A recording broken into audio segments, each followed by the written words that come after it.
लोकसभा चुनाव से पहले देश में सीएए लागू होने जा रहा है। वहीं यूसीसी यानी यूनिफॉर्म सिविल कोड को भी लागू करने की तैयारी है। सीएए के नियम लोकसभा चुनाव से बहुत पहले अधिसूचित कर दिए जाएंगे। साथ ही सरकार जल्द ही इससे जुड़ी नियमावली भी जारी करेगी। लंबे समय से नागरिकता संशोधन अधिनियम यानी सीएए को लेकर चर्चाएं चल रही हैं। खबर है कि लोकसभा चुनाव से पहले सरकार इसे लागू कर सकती है। सीएए से जुड़ी सारी प्रक्रियाएं ऑनलाइन ही होंगी। मोबाइल से ही नागरिकता के लिए अप्लाई किया जा सकेगा। इसे लोकसभा चुनाव 2024 से पहले नोटिफाई कर दिया जाएगा। सीएए से जुड़े अधिकारियों ने बताया कि पड़ोसी मुल्क पाकिस्तान, अफगानिस्तान और बांग्लादेश से जो लोग 31 दिसंबर 2014 से पहले भारत आए हैं वे अप्लाई कर सकेंगे। जो लोग नागरिकता के लिए अप्लाई कर सकेंगे उनमें हिंदू, ईसाई, सिख, जैन, बौद्ध और पारसी शामिल हैं। इसके बाद नागरिकता से जुड़े जितने भी मामले पेंडिंग हैं वे अब ऑनलाइन कन्वर्ट किए जाएंगे। इसके लिए लोग अपने मोबाइल फ़ोन का भी इस्तेमाल कर सकेंगे। बताया जा रहा है कि नियमों के साथ साथ ऑनलाइन पोर्टल तैयार हैं। आवेदकों को वो साल बताना होगा जब उन्होंने दस्तावेजों के बिना भारत में प्रवेश किया था। उन्होंने कहा कि आवेदकों से कोई दस्तावेज नहीं मांगे जाएंगे। बता दें कि दिसंबर 2019 में संसद में सीएए पारित किया गया था। कानून पारित होने और राष्ट्रपति की मंजूरी मिलने के बाद देश के कुछ हिस्सों में बड़े पैमाने पर विरोध प्रदर्शन हुए थे।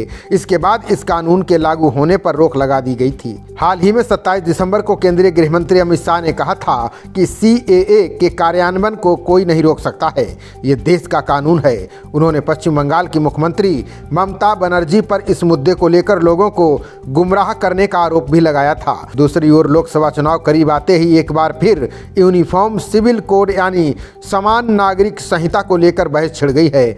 मोदी सरकार ने इसे लागू करने के संकेत दे दिए हैं। बता दें कि यूनिफॉर्म सिविल कोड में देश में सभी धर्मों, समुदायों के लिए एक समान, एक बराबर कानून बनाने की वकालत की गई है। आसान भाषा में समझा जाए तो इस कानून का मतलब है कि देश में सभी धर्मों, समुदायों के लिए कानून एक समान होगा। मजहब और धर्म के आधार पर मौजूदा अलग अलग कानून एक तरह से निष्प्रभावी हो जाएंगे।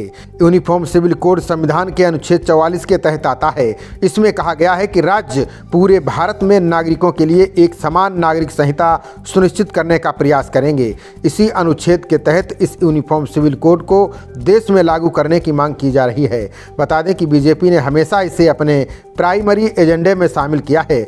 बीजेपी 2024 में सरकार बनने के बाद से ही यूसीसी को संसद में कानून बनाने पर जोर दे रही है। 2024 चुनाव आने से पहले इस मुद्दे ने एक बार फिर जोर पकड़ लिया है। बीजेपी सत्ता में आने पर यूसीसी को लागू करने का वादा करने वाली पहली पार्टी है। यह मुद्दा उसके 2019 के लोकसभा चुनाव घोषणा पत्र का हिस्सा था। केंद्रीय गृह मंत्री अमित शाह ने दिसंबर में एक कार्यक्रम में कहा था कि यूनिफॉर्म सिविल कोड को लेकर हम अडिग हैं, हम इससे 2 कदम भी पीछे नहीं हटेंगे। खबरों का सिलसिला जारी रहेगा। देखते रहिए जनप्रवाद। नमस्कार।